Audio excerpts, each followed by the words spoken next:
So lots of stories in the news and earnings. HIMS and HERS Health, as the GLP-1 craze continues, and they were in and out. And I mean, let's see what we have to watch for now, because this name's a big story. Preview.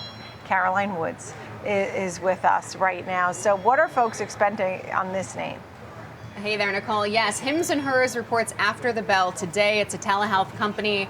It's seen quite a bit of volatility recently. Shares are modestly lower. Actually, they've just turned modestly higher ahead of this report today, up about 66% year to date, but about 44% off the all-time highs hit back in February, influenced by factors like the FDA's decision on GLP-1 drug shortages impacting, cheaper copycat versions. Also, this new partnership with Novo Nordisk that sent shares up some 20+% this month alone.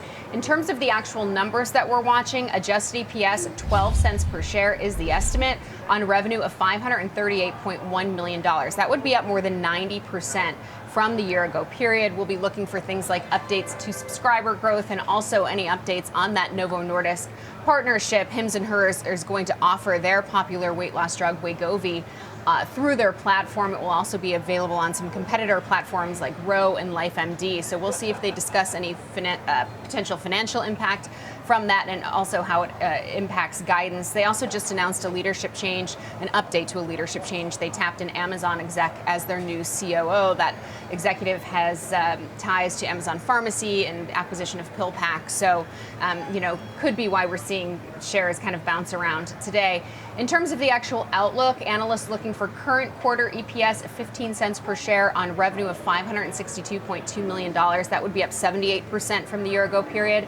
And then for the full year, HIMS and HERS has previously said that it expects revenue of $2.3 to $2.4 billion, adjusted EBITDA of 270 to $320 million, reflecting adjusted EBITDA margins of 12 to 13%. So let's see if they offer any guidance updates following that. I will say we did see TD Cowen downgrade shares to hold from buy at the end of last month following that announcement. Basically said they don't see any catalysts in the near term for potential growth, saying we move to the sidelines as near-term upside may be limited, but we like the story for the long term as HIMS remains committed to making healthcare accessible for all. So some caution there.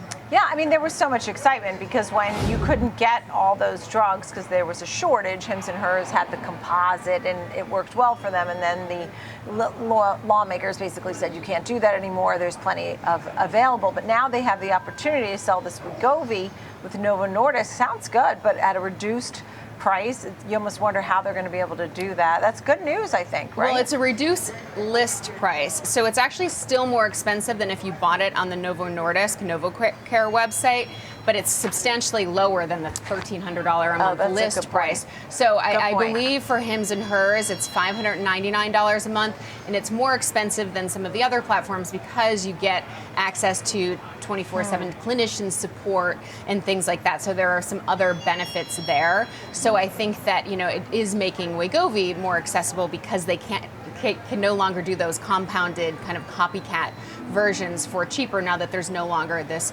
shortage. So investors certainly seem upbeat about that given how we've seen the stock react so far.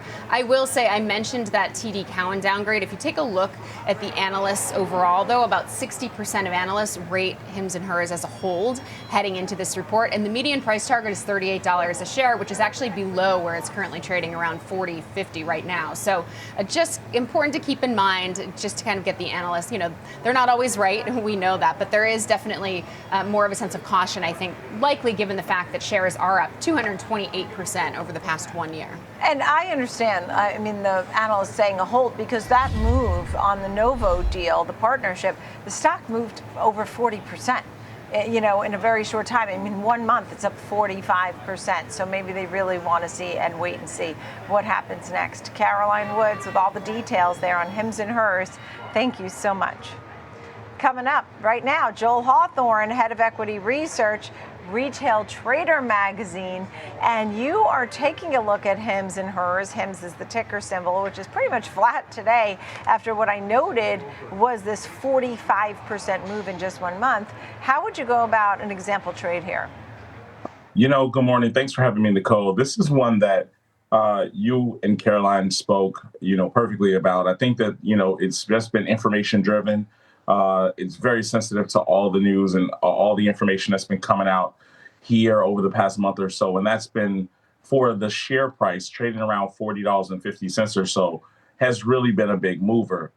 Because of that, I'm going to be a bit of a neutral direction. I think that right now, based off the past earnings report, it could go either way. And because of that, I'm going to be buying the straddle, the 40 call, simultaneously buying the 40 put straddle for a debit of about $13. My break evens are pretty wide. It's $27 all the way out to about $52. And that's simply, this is one that I won't have on probably for the entire life of the trade. It expires June 20th. But this is one that gives me an opportunity. If it continues to move like it has been, I think that along with volatility possibly spiking, I should be able to benefit from buying this straddle here. Right, understood. All right, tell me a little bit.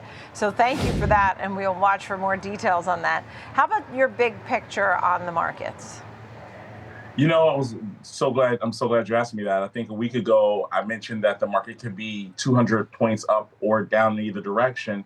We were trading 5,500 a week ago. I was on last Monday, and I said we could easily be at 5,700 here in the next coming week. And lo and behold, on Friday, we hit 5,700, right? So in SPX. And I think that narrative does not change. Could we go higher? Absolutely.